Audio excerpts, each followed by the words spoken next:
Hello and welcome to another video on the Grimwood Watch Modern channel. In this video I have yet another watch box in front of us, and this time it's from Aragon Watches. Now this watch was a bit of an impulse buy due to it being dirt cheap on a site called Drop, which is basically a site where you sign up for a product and you bulk buy it with other people as one order, which means you basically get the product cheaper. This meant this watch cost me actually $97 or around about 80 quid. Once I put all the taxes and stuff on, that did go up to around about 100 quid, but for a watch that's got an NH36 movement in it, 300 meters diver, I don't think I could have gone wrong. So without further ado, let's crack open the box and see what we've got inside. And there it is. And this is an Aragon DF-47. First impressions though, it is absolutely huge, but it does look unusual, and I do like unusual looking watches. And with that all said, shall we have a closer look at this lovely timepiece? First off, let's cover the specifications of this watch. So the case diameter is 47mm, thickness is 15mm, lug to lug is 52mm, lug width is 24mm. The movement in here, as said before, is an NH36 movement, so we obviously have date, winding and hacking. Lovely movement used in a ton of watches at this moment in time. Crystal itself is K1 crystal, which is basically just a treated mineral crystal, just to give it a bit more higher of a scratch resistance. We've got a 120 click unidirectional bezel. We have 300 meters of water resistance, which is also aided by the screw down crown on the edge here.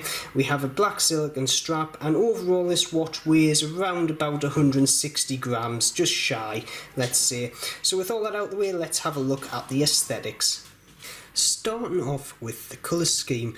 Now, what I've picked here won't be to everybody's tastes. The lime green and red in most people's eyes is just a big no-no. However, I love it. And just for the fact that Aragon have actually made this colour scheme available amazes me, and I just had to have it. There is other options available that are in more sensible colour schemes, and I will stick a selection of them up at the right hand side of the screen there. As we can see, we've got red, blue, black. There's even a fully loomed version which looks quite nice. However, I just had to go with the actual lime green and red. It just looks absolutely amazing in my eyes. The dial is one feature I most love about this watch. Firstly, you have this lovely checker plate pattern on the surface, which is also slightly metallic. Gives this nice little bit of sunburst as well. Now, the shaded green is also very nice. Normally you'll find most watchmakers go slightly darker, such as this Sumo homage here, as you can see. However, Aragon haven't. They've gone for this lime green with this colour scheme. You also have the Aragon in italics at 12 o'clock there, which to be honest I quite like. I think the font of that's very nice. And at 6 o'clock we also have some specifications there. However, they're not too noticeable. They're very actually washed out against the dial, but to be honest, I don't mind that. At the 3 o'clock position, you obviously have the date window there, outlined in metallic red, which just jumps out at you because it basically contrasts against the lime green. You have very bold hour markers all the way around, as you can see, and at the 12 o'clock we also have a pair there, just so you know which way the watch is actually facing in the dark. The chapter ring is done in a matte green with a second and minute markers all the way around it, and it's matched very well with the actual green of the dial as well. Also, it has one feature I really like in watches just full stop, which is the hour markers are actually recessed into the chapter ring, and I absolutely love that in any watch that I actually own. Now moving on to the hands. Both the hour and minute hand are hour shaped with a nice hole at the bottom of each so you can see the dial a bit more. The minute hand also reaches right the way into the chapter ring, meaning you can actually see clearly what minutes the hand is actually pointing to, which is a nice feature in any watch. The second hand is done in red metallic, the same colour as the date window down here at the 3 o'clock position, and has the Aragon logo as a counterbalance on the end. This also reaches right out into the chapter ring as well, so you can clearly see the seconds it is pointing to, which yet again, that is a nice feature to have in many watches, because it does annoy me when you have minutes and seconds hands that don't reach into the actual markers they're meant to be indicating to. Now, I will just quickly give you a loom shot now, so if you bear with us, I'll put it up against a couple of watches and I'll show you what the loom's like. Well, what can I say? It was a big disappointment. The loom on this watch is horrendous. Even when fully charged, it's just dim. Now, I've compared it against my Zelos Hammerhead 2 and my SKX, and as you can see, it just doesn't hold a candle to any of them. And I've got to say, this is one of my worst performing watches loom-wise that I've got in my collection. So it was, like I say, a disappointment. So with that out of the way, let's move on.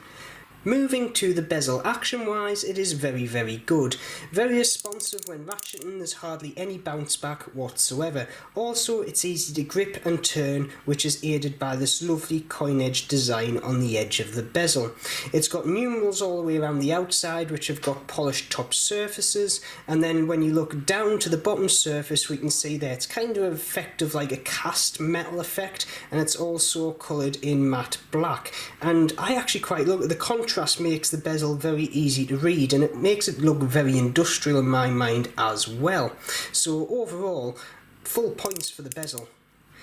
So now looking at the case, well, the best way to describe it is blocky. There is no curvy edges to this case whatsoever. It's just a chunk of stainless steel. It's a mix of both polished finishes on the sides and brushed finishes on the top, which are done to a very good standard. Even though the design looks simple, in a way it's machined very well, so the surfaces do catch the light and it does give it a lot of character. And also mixing up those two polished and brushed finishes does also give it a lot more character as well.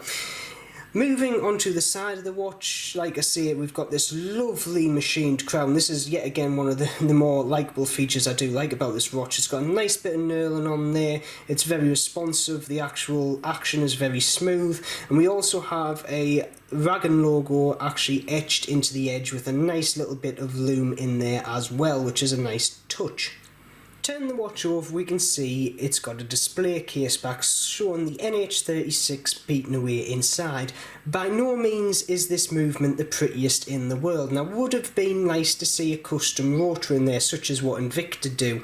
However, for the price point, I am not going to complain. We also have some of the specs in the Aragon logo etched around the outside of the case. However, one bugbear that I do have about this watch, and I'm going to try and find it now, is there is actually a singular hair underneath this display case back, which is a bit annoying, so that's definitely a point away for the quality control of this piece.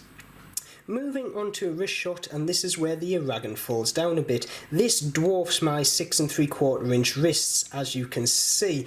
Don't get me wrong, I have worn this watch a couple of days and it is comfy. This is helped by the very soft rubber strap it comes with, and also the fact the strap is mounted slightly inboard to the outer surfaces of the watch, so it does wear slightly smaller than the size and does give away. However, it's just too big. I would have liked it to be around about 2mm smaller, and that would have fitted absolutely perfectly in my mind. And I would say you would have to have at least a 7-inch wrist to get away with this watch actually looking decent. Now, am I going to pull this off? No, but I would still wear it because, like I say, I've bought it now and it is comfy to wear. It just looks a bit outrageous on my small wrists. So with that all covered, let's move on to my final conclusions. So, my final thoughts on the Aragon DF-47. Well, at a price point of £100, which I paid for it, I think to get a 300-metre dive watch with an NH36 movement in, that is a steal. However, if I was going to pay full price for this watch, which is around about $300, £260 personally, I wouldn't have gone for it. It's just far too big. Now, it's not just the case, I've got small wrists, because if we take my Zelos Hammerhead here, for example, this is an absolutely hefty watch, but it fits my wrist absolutely perfectly, and the reason for that is it's just got a very short lug to lug, so it hugs the wrist very nicely. And yeah, if this watch was 2mm smaller, I think it would actually wear pretty well. But if you do have a bigger wrist size, maybe even over 7 inches, I think this would be a very nice watch to have. And if you're not into this very garish colour scheme of lime and red, they do more sensible ones such as black, or even that fully lume version like I said before. And it is a very unique looking watch. Now, would I go for another Aragon watch? Well, personally, I don't think so. Unless one came up dirt cheap, I think this is going to be my first and last Aragon, sorry to say. I'd rather put my money into either a Helm Dollar, a Seiko, or even a Zelos. But that's just my own personal opinion. So on that note, what do you think of the Aragon DF-47? Do you love the look? Do you think it's a bit out there and you would wear it? Or do you just think it's a bit too big, a bit too kind of strange, and you're just going to give it a big no-no? Please put your thoughts in the comments below. Also, if you have liked this video, please subscribe. Also press that bell icon to get notifications of new videos coming up. And as always, keep safe and I shall see you soon.